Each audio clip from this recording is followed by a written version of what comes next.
Hello lovely ones, I'm Sheelagh Maria. I am a psychic medium and welcome to today's video, which is called Starseed, Are You From Atlantis? So to begin with, I'm just going to ask you to hit that share button, the subscribe button. Once we get to 1,000 subscribers, I will be doing a mass card reading session and I'd love you to benefit from that. The way I work is very different. I work with my guide who is Atlantean, Orion, and I also do very powerful clearings for health, wealth, love and money. And you can find out about my services over at my website sheelaghmaria.com. This morning we are talking about whether or not, as a starseed, one of your past incarnations, or perhaps several, or perhaps many, were in Atlantis. Now, I have very, very strong memories of being a girl called Mooney, of all things, in Atlantis.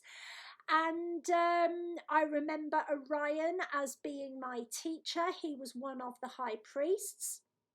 And I carry that energy with me very strongly. And I've met a lot of you who get confused between Atlantis and Lemuria. Lemuria and Atlantis did have an alliance of sorts, but it wasn't a very peaceful one. And, you know, the energies of both are a little bit different. So I wanted to talk about whether or not some of the hallmarks that I identify with and that as a starseed you might recognise within yourself, that would really sort of show you that Atlantis was one of the places that you were from. So you will be somebody that, even though you have the best of intentions when it comes to other people, and I'm talking about people outside of your immediate circle. So I'm talking about friends, clients, co-workers here, neighbours. You have a quality about you that, even though you're very loving, that you just rub people up the wrong way, right? And you will find yourself meaning something totally different to the way that it's taken. You will also find that without meaning to, you ask a lot of questions which seem to catalyse people, in other words, annoy them. And to you, it was just an obvious question to ask. And part of that is because, as initiates or just general Atlanteans, we were self-realised. We were taught to question ourselves. So we would naturally pass that over when we were in somebody else's presence. It was just like a habit that I know Atlanteans had. So obviously, in the end, what happened with Atlantis wasn't great. There was an abuse of power. However, you know, that is the same of many civilizations over the course of Earth's history. But if you do tend to catalyse people when you meant nothing but love, and you weren't trying to sort of needle them, but sort of that's the way sometimes it's taken.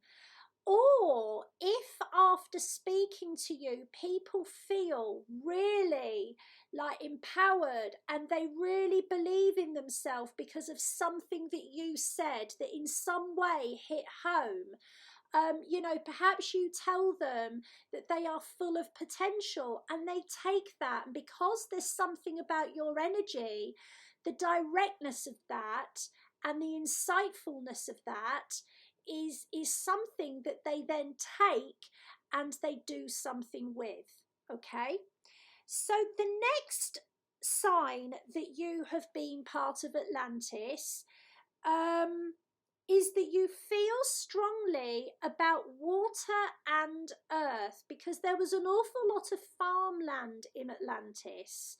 And the community was fed by the farms, and also there were fishermen, fisher people, and you know, it was also a mountainous region as well. But there was an awful lot of Atlanteans that were employed working on the land for the benefit of the community, and there wasn't money as such. So you were rewarded for your efforts. So do you feel a strong calling both to water and Mother Earth, because it was understood that it was a cycle? Do you also feel strongly that whatever we have should be shared? That whatever extra resources your country has, or your nation has, or your city has, should be shared? Are you somebody, and I'm not getting into politics here, that would open your arms to people that needed help? And would you feel quite happy to share what you had, as long as there was a reciprocal energy involved? Because that was very much the basis of Atlantean society. You will also have either warrior energy running through you. So warrior energy is very strong, very straight, very clear. It's not about fighting.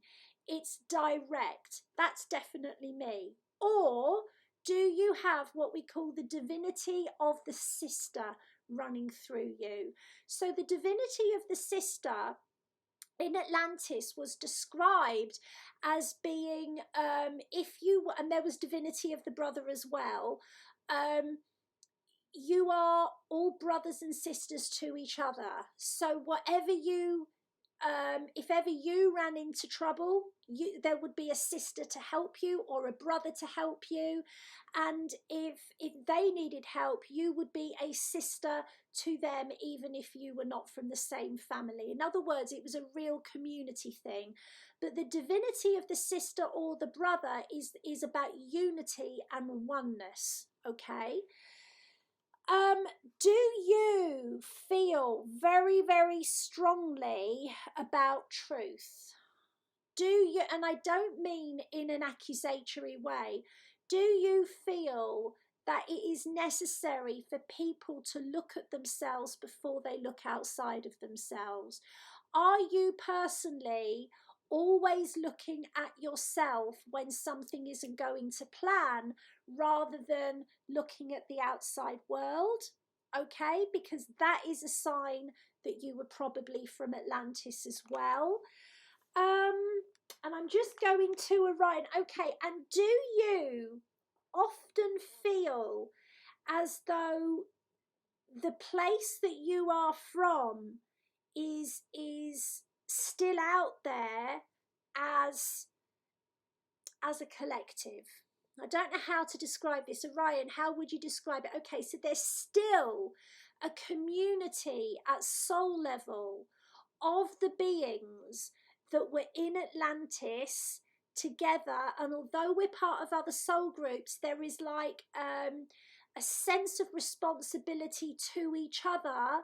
And whenever we reincarnate on Earth, you can sense that there is like this massive, massive collective of beings that is really, really willing you to act in truth, that is really, really willing you to have full integrity, that will not let you off the hook, because that's what we did before and it can't happen again. And so some of us that incarnate, that although we've incarnated in many different places, the overriding energy that we bring in is integrity and truth, often to our own detriment.